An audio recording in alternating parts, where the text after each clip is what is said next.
పనులు చేయడానికి ముందుకు రాని పరిస్థితి ఏర్పడింది. ఈ దుస్థితి నుంచి రాష్ట్రాన్ని తప్పించాం. జూన్ 2024 నుండి రాష్ట్ర ఆర్థిక వ్యవహారాలను సమర్థవంతంగా నిర్వహించడం ద్వారా ప్రభుత్వాన్ని గాడిలో పెడుతున్న విధానాలను మచ్చుకు కొన్ని తెలియజేస్తున్నాం. జూన్ 12, 2024 నాటికి ఉన్న 23,556 కోట్ల రూపాయల బకాయిలను చెల్లించాం. అధ్యక్ష, గత ప్రభుత్వం 93 కేంద్ర ప్రాయోజిత పథకాలను నిలిపివేసింది. 93,371 కోట్ల రూపాయల బకాయిలను చెల్లించడం ద్వారా 74 పథకాలను మా ప్రభుత్వం పునః ప్రారంభించింది.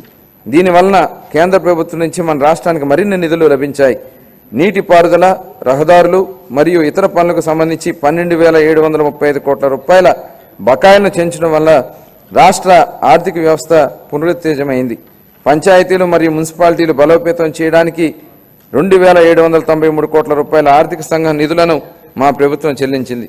ఎన్టీఆర్ భరోసా, ఎన్టీఆర్ వైద్య సేవ మరియు దీపం 2.0 పథకాలను 31,613 కోట్ల రూపాయలను మా ప్రభుత్వం విడుదల చేసింది. మన రాష్ట్ర అభివృద్ధికి ఎన్డీఏ కట్టుబడి ఉంది. గౌరవ ప్రధానమంత్రి నరేంద్ర మోడీ గారి సహకారంతో పోలవరం నీటిపారుదల ప్రాజెక్టు మరియు అమరావతి రాజధాని ప్రాజెక్టులకు మా ప్రభుత్వం మళ్లీ పట్టాలు ఎక్కించగలిగింది.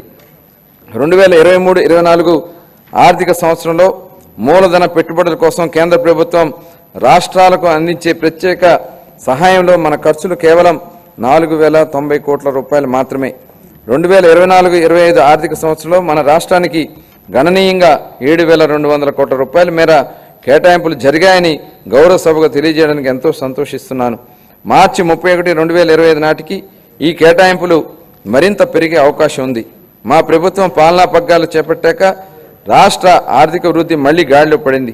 2024-25 ఆర్థిక సంవత్సరానికి మొదటి ముందస్తు అంచనాల ప్రకారం రాష్ట్ర స్థూల దేశీయ ఉత్పత్తి జిఎస్డిపి 12.94% వృద్ధి చెందింది. అన్ని ముఖ్యమైన రంగాలలో మరింత బలోపేతం పుంజుకున్నాయి.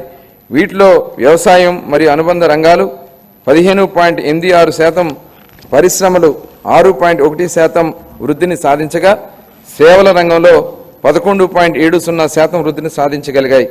జూన్ 2024 నుంచి అతి తక్కువ సమయంలోనే మా ప్రభుత్వం మేనిఫెస్టోలో ఇచ్చిన ఈ క్రింది ప్రధాన హామీలు నెరవేర్చింది. ఎన్టీఆర్ భరోసా పెన్షన్లను నెలకు 4,000 రూపాయలు పెంచడం జరిగింది. పేదల కోసం 204 అన్నా క్యాంటీన్లను ఏర్పాటు చేయడం జరిగింది.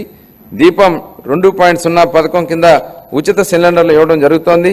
అర్చకులకు, ఇమాములు మరియు మౌజంలకు గౌరవ వేతనం పెంచడం జరిగింది. 16,347 ఉపాధ్యాయుల నియామక ప్రక్రియకు మా ప్రభుత్వం శ్రీకారం చుట్టింది. అధ్యక్ష, ప్రభుత్వం చేసే ప్రతి పని ప్రజల ఆమోదంతో చేయాలనేది చంద్రబాబు గారి ఆలోచన. నేడు, రేపు మరియు మరునాడు ప్రజలను ఒప్పించి ముందుకు సాగాలి. ప్రజాస్వామ్యంలో ఇది నిరంతర ప్రక్రియ అని ముఖ్యమంత్రి గారు పదే పదే చెప్తారు. బడ్జెట్ అనేది కేవలం కేటాయింపులు మాత్రమే కాదు, ప్రజల ఆశలు, ఆకాంక్షలు, అభివృద్ధి, సంక్షేమం ఉన్న వనరులతో వీటిని సమతూకంగా చేయడమే బడ్జెట్ ప్రక్రియ. దీన్ని గత ప్రభుత్వం పూర్తిగా గాలికి వదిలేసింది. దీంతో ఆర్థిక వ్యవస్థ క్లిష్టతరంగా మారింది. దీన్ని సరిదిద్దే దిశగా 2024-25 ఆర్థిక సంవత్సరం బడ్జెట్ మన రాష్ట్ర దిద్దుబాటుకు పునాది వేసింది.